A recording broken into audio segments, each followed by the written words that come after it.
marrëdhëniet seksuale. Si dukemi si macho ne shqiptarët. Si mendon ti? Po ky është problemi se tu bëjmë si macho, po kur si jemi. Po ne jemi popull që jemi kështu macho seksual. Kjo është një kompleks i papar që kohët e fundit po theksohet edhe më shumë dhe unë shikoj një masë të tërë meshkujsh dhe femrash, se më meshkujt që janë ka masa small në linjat trupore dhe small në të gjitha dimensionet, edhe të trurit, edhe çdo gjëje. Dhe japin rëndësi një gjëje që e kanë kompleks, që është seksi dhe një babëzi e papar.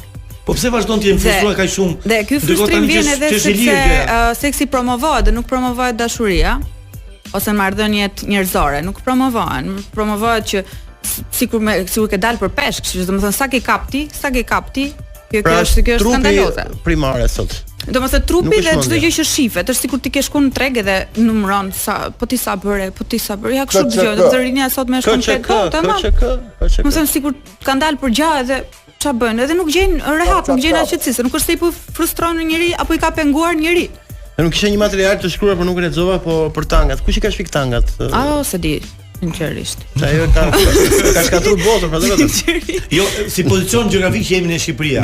Mos do të vendi ku jemi ne nga energjia, kemi më shumë potencë seksuale apo jo? Ne kemi fuqi, po problemi është se si po e shfrytëzojmë këtë energji dhe këtë gjë, dhe po japim një drejtim komplet tjetër, si më thënë, ne kemi kap vetëm nga mesi e poshtë edhe në drejtim tjetër s'kemi kap asnjë gjë. Gjon ti, nga mesi e poshtit.